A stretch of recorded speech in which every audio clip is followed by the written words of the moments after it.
جب کوئی ایک شخص دوسرے شخص کو ٹچ کرتا ہے تو اس کے اندر ایک عجیب سا احساس پیدا ہوتا ہے. یا وہ احساس نفرت کا ہو سکتا ہے یا محبت کا ہو سکتا ہے, سرپرائز کا ہو سکتا ہے. اور لیکن یہ ساری کی ساری چیزیں جو ہیں وہ ہوتی ضرور ہیں.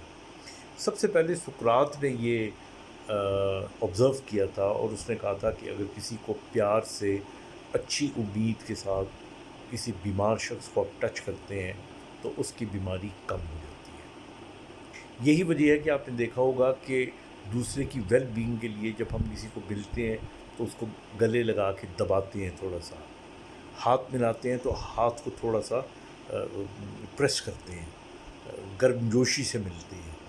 وہ جب گرم جوشی سے ہم ملتے ہیں تو جو ہماری تمام اچھی تمنائیں ہوتی ہیں وہ اس کے ہاتھ کے ذریعے اس کے دماغ میں اور دل میں ٹرانسفر ہو جاتی ہیں.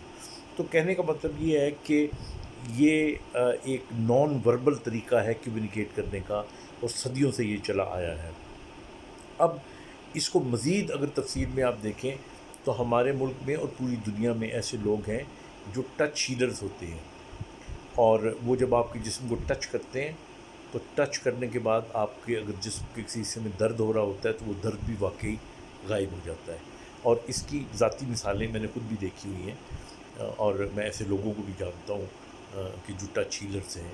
اور آج کل تو باقاعدہ ایک پورا پروفیشن اس سے متعلقہ ہے جسے ریکی کہتے ہیں. ریکی جو ہے اس کی سٹیجز ہوتی ہیں, اور یہ تھیراپی ہوتی ہے کہ آپ جو مریض ہے اس کی بیماری کو ذہن میں رکھتے ہوئے آپ اس کو ٹچ کرتے ہیں, and then you send good energy to that patient, اور وہ گڈ انرجی اس کو ہیل کرتی ہے. اب اس کے بہت سے پر اسرار ایکسپلینیشنز ہو سکتی ہیں. اس کے اندر کچھ افیکٹ پلسیبو ہے, کچھ انرجی ٹرانسفر کا ہے. یہ آنے والے وقت اس کو جو سائنس ہے کلے کرے گی, لیکن اب تک جہاں تک ہمارے مشاہدات یا ہماری عقل جہاں تک کام کرتی ہے وہ کم از کم اس سے انکار نہیں کرتی. تو اس لیے میں یہ ہمیشہ یہ سمجھتا ہوں کہ اگر کسی کو ریکی سے فائدہ ہو رہا ہے تو وہ فائدہ اٹھائے. اگر کسی کو ٹچ تھیراپی سے فائدہ پہنچ سکتا ہے تو وہ اس سے فائدہ اٹھائے, کیونکہ اس کا نقصان نہیں ہو سکتا. لیکن ایک چیز ذہن میں رکھنی چاہیے کہ جب بھی آپ اپنی بیماری کے علاج کے متعلق سوچیں یا علاج کرائیں, یہ ضرور ذہن میں رکھیں کہ ٹھیک اللہ کی ذات نے کرنا ہوتا ہے. باقی اسباب ہیں, دوائیاں بھی اسباب ہیں, ڈاکٹر بھی اسباب ہے. اگر کوئی دم درود کرتا ہے یا کوئی پھونک مارتا ہے تو وہ بھی ایک سبب ہے. کچھ لوگوں کو فرق پڑتا بھی ہے, تبھی آپ دیکھیے وہ لوگ جاتے ہیں.